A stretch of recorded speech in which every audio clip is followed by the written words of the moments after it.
Hello everyone, Cornkid here, slash UT Gasman, putting together a sort of beginner's guide to Nioh.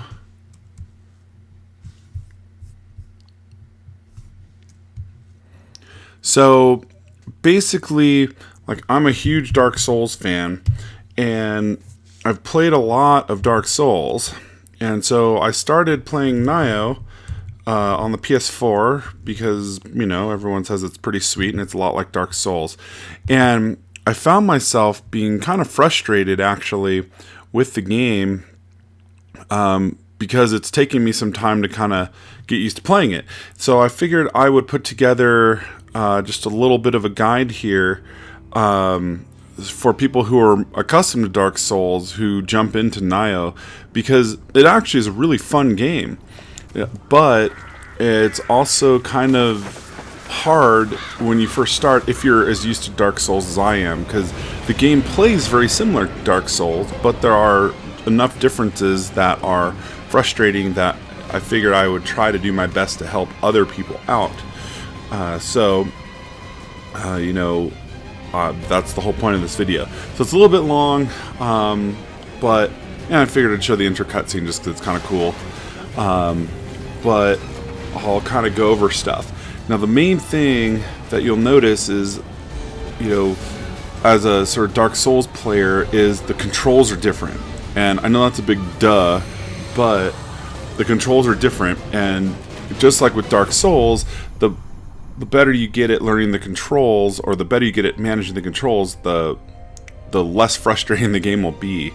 Because, the attack buttons are different, and there's more sort of quick menu stuff in Nioh than you see in Dark Souls. So the better you get with that stuff, the more rich the combat will be. The upgrading is also a little bit different. So in that there's more stuff that you can do for upgrading. So, or at least it feels that way. So I'll go in this.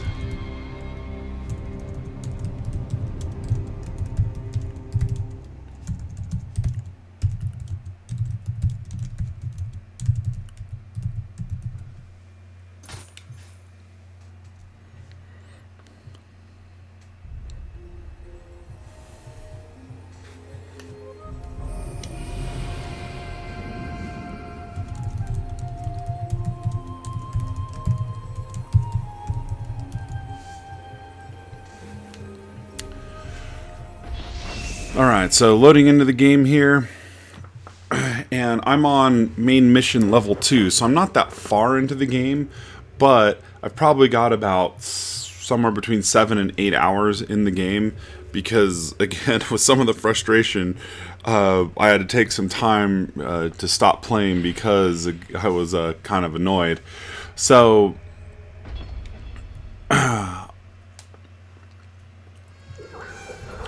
So first off, there are in fact bonfires in this game. They are these Kodama shrines that you pray at. And it takes a little while before you get to one in the first level. Or actually, sorry, in the first level there's one basically right at the start. But you will find them, and these are your bonfires. So you pray at your Kodama shrine, and it'll bring up the menu. You see in the lower right, it says Amrita and Amrita for next level. This is basically kind of similar to your souls that you use for leveling in Dark Souls. Now, you got at the shrine, you have some options. Now, you don't have all these options right at the start when you get to the shrine in the first level, but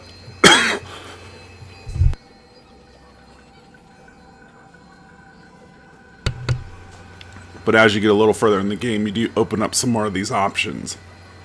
So you've got your level up, make offering, so you can actually offer items to get Amrita, which is similar to what you would do with Framped in Dark Souls 1. That you can offer weapons, armor, etc. Then Ready Jitsu, this is something that took me a moment to figure out. You have kind of ninja skills and magic in this game, and you got to get them ready. So that's what that is. Boons, claim DLC. You can actually summon people in this game. I haven't done it yet, but you can summon people because I don't have the items to do it. Receive Kodama Blessing. So those little green dudes, they give you like blessings, and so you can kind of pick what they are.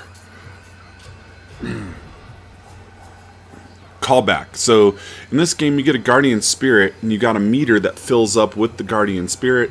And then once you have the Guardian Spirit, you basically get to use them as a weapon. You're invincible to damage while the Guardian Spirit's there. It's a very short-lived thing, but it's kind of cool to have. Now the thing with callback is when you die. So in the upper left-hand corner there by the status bars, there is an open circle right now. When you have your Guardian Spirit, that circle will fill up. That's the Guardian Spirit meter, basically. And when it's full, you can activate the spirit. When you die, you leave something similar to a bloodstain, and that's where your Guardian Spirit is. So if you've died, you don't have the Guardian Spirit until you either go get your bloodstain or call them back. If you call back your Guardian Spirit, you lose all of your Amrita that's there when you died, because that's what you get when you die. Now, this game is very similar to Dark Souls in level design in that there's a lot of cool stuff with how the levels are designed, and that you have to kind of pay close attention. There's shortcuts and all that kind of stuff. Now, with the weapons and the fighting system. So first off, main thing, to attack, you do not use the right bumper or the R1 trigger for the PlayStation Dark Souls players, because all that does is, if you look above on the lower right there, when I hit the button, you see like the PlayStation buttons come up, and then there's arrows. So this is how you switch your weapons. Okay, you hit the R1, and then you switch weapons by using the D-pad while you're holding R1. So if you hit R1 in battle, guess what? You're not going to do anything.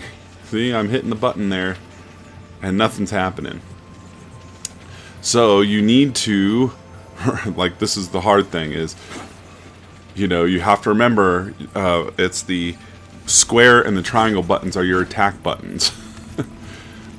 Now, next thing is, you have different stances. There's a little bit of difference to the attack system.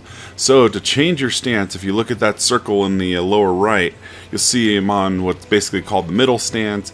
You hold the R1 and you change triangle for high stance, X for low stance, square for middle stance, and circle for sheath your weapon.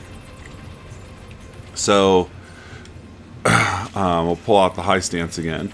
So high stance is high damage, middle stance is basically balance between defense and attack, and low stance is your more defensive stance. So more damage with the higher the stance, basically. Now when you swing the weapon, you'll see there's this little thing that shows up around you there. If anyone who's played Gears of War, this kind of functions like an active reload meter. So after you swing, you can actually hit the R1 button and kind of refill that. It's called like a key pulse. So they don't call stamina in this game, they call it key. And when you hit the R1 button at the correct time, you can get a bonus based on how you've leveled things up in your skill trees and your weapon. So that's kind of what that's all about. You also have a HUD in the upper right that tells you kind of where you're supposed to go. I haven't really paid that much attention to it, because when you explore the levels, it's like Dark Souls. You don't really need a HUD. You just keep explore until you find stuff and then remember it. But it is kind of nice to have, I guess. It does mark things on there. Like right now, the Kodama Shrine is marked on there. I think that's what this thing is called. And so it tells you that. Now, the other thing about the controls that's super important is, in Dark Souls, you're accustomed to either the circle or the B button kind of being your dodge button when you're target locked. And you can target lock in this game too. But it's actually not that. It's your X button here. So X button is that. So you don't use that button for items. You use it for dodging and sprinting and all that kind of stuff. Super important, because dodge rolling, super important in this game, just like in Dark Souls. You can also drop stab people. Want to do it I like doing it from high stance because you do more damage. And this guy is about to take it. Oh, I didn't get him. So I guess I'll have to do that. Now, oh, don't fall off the ledge. Okay, so now, this thing here at the bottom, this is essentially akin to a bloodstain in Dark Souls. Someone died here. And these bloody graves, instead of telling you how the person died, in Nioh, you get to fight him. So if I hold the circle down, I will get to fight this guy. Or an NPC version of this person. It's not going to do that now, though. This is actually a shortcut that I kicked down this ladder here. Now, another thing that you'll see is you got big enemies, you've got enemies that will kind of, you know, seem to ignore you and then come up from out of nowhere. And there's also some enemies here that I think they're called yokai, or they're from the yokai realm.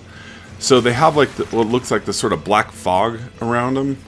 And what they can do is they can create these AoE effects that mess up your stamina recovery.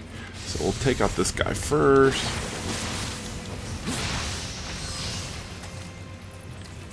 Oh. Shoot.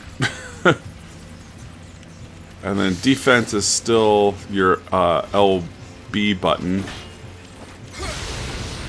Or sorry, it's LB, or in this game L1. Sorry. You see kind of like that little... Well, it was there. I'll go find some Yokai Realm stuff here in a second. See, I'm just playing stupid this morning. Woo! Problem is, I'm used to using middle stance with this weapon. So, we see target lock, dodge, blah blah blah. Old hand for Dark Souls players. Key pulse. And pick up items. So the other thing is, below the stance wheel, you'll see two numbers there. I got 42,955. That's how much gold I have. And then below that's your Amrita. So when you die in this game, you don't actually lose your gold, or you don't leave your gold at your bloodstain. You just leave your Amrita. So they've separated that out. Now, other stuff you'll see is on the lower left-hand corner. There's similar to what you see in Dark Souls, there's items that you can use. Now, in this game, there's actually two sets of items you can set as shortcuts. So, and you switch between them with your your R2 button. And then for you get gestures in this game. You've got to use the little sort of pad on the top above the PlayStation button to bring up your menu. So, equipment, there is a ton of equipment in this game. And you get 500 slots in your items that you can carry on you. And so in this game, you don't want to ever really ignore weapons, because there's a blacksmith, and you can tear down your weapons for items, or you can donate them, or turn them in for Amrita. So there's no real reason to ignore weapons in this game. Then your items, again, there's a shitload of items, and it's usable, new, it's got all your weapons, armor, shortcuts, smithing materials, etc. Then, learning skills. So, in this game, this took me a little moment. So if you see underneath where the shortcut thing is on the left, there's a little sword with an 8 and a ninja star with a 5. So, those are actually how you learn skills. So you see the ninja sword is your samurai skill points, and so there are skill trees for each type of weapon. So sword, dual sword, spear, axe, kusarigama. Then for your ninja, you need your ninja skill points for that. And then there's also magic in this game, and there's skill trees for like all this stuff. And so you need Nioh magic skill points for that. So it took me a while to figure out what the hell those damn things were in the lower left. And yeah. So when you start this game, the other thing that you'll notice is they give you an option. The first level is kind of a tutorial, but kind of not a tutorial. You're escaping this tower. And it's a tutorial level basically. Then they give you a chance to go to the dojo and do an actual tutorial in the dojo. And after you do that, and again, that's an optional thing. You then jump into the first level, which is like this fishing village thing. And in the fishing village, it's more like the Dark Souls style tutorial, where there's items you pick up which are akin to kind of the messages that you see in Dark Souls in the very early part of the game that tell you, again, various things, that are useful, like how to use it. So it's like I did the dojo mission and then, did the first mission and explored around. I'm like, God damn it. They're showing me like everything that I just went through the dojo for. So now the big guys, again, there's bigger enemies here. And these guys are tougher. And you see how he's got that little black smoke around him, so he's gonna leave those yokai realm things. Let's see, dodge. He'll smash the ground to do it eventually. Come on, big swing. There you go. Pokey poke.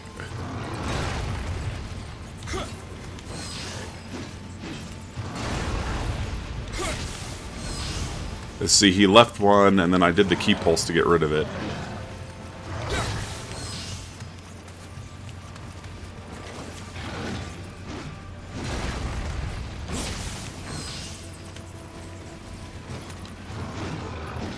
Smack!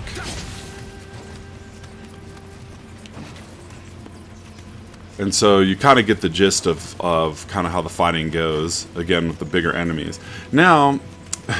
you can run through parts too, and so I will actually show a boss fight here. I'm probably going to get pooped on because there's a reason why I haven't fought. Oh shit, bats! God damn it, fucking bats! I've only run past here like a million times. But anyway, so the other thing is, equipping weapons, just like in Dark Souls. When you do certain fights, having certain weapons will help you because enemies are weak to stuff, or enemies use certain attacks. This particular boss does paralysis, so I've got armor set on that does paralysis resistance. Now, these big guys will respawn when you rest at the fire. Most of the enemies will, but if you see that little fog over there that's kind of straight in the middle of the screen, that's a tough enemy. And when you kill that enemy, that particular enemy won't respawn. So they can be hard fights, especially when you're new and getting used to the control scheme. But after you've killed those guys and you get used to kill those guys, they won't respawn.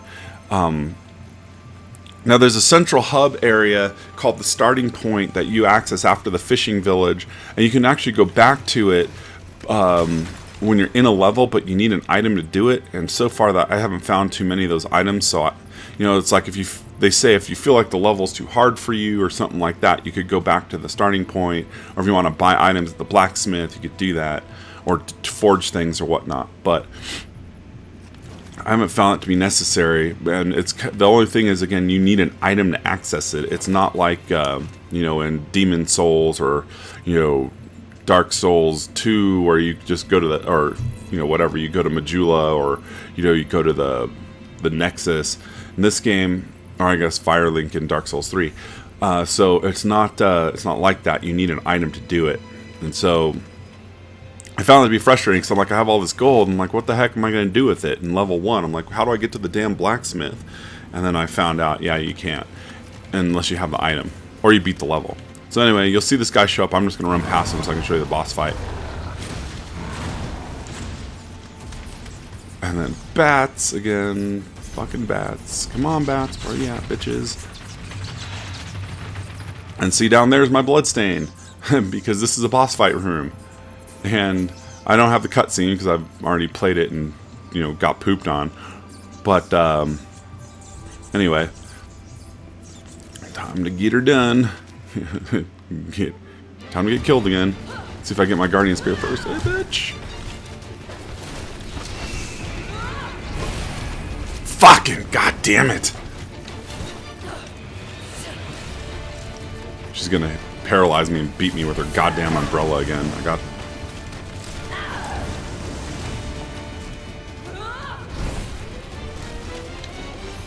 Get ninja starred! Oh shit! Wrong button. Oh, I'm out of stamina too, that's not good. Fucking hell. Well, at least my paralysis armor's working.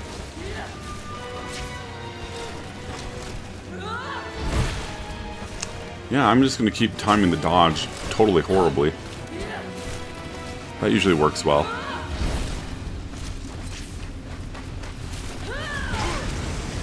Fucking idiot. Come on, stupid. She's got the umbrella out. Yeah. That was brilliant. So you see, like, when I'm in that little, like, fog stuff. Oh, that's good. My stamina bar has that little red around it. She's gonna kill me. I'm playing. Yep. So as you see, I'm still learning the timing, but that's kind of, you know, again, it's very similar to Dark Souls in that you just learn attack patterns, dodge, etc., etc. So again, it's a really fun game, but you really need to, like, if you're used to playing Dark Souls, you really need to kind of practice with the controls a little bit, especially the dodging and the attacks, because the buttons are different, and that's super important. Alright, that's it for this video. Cornkid / UT Gasman out.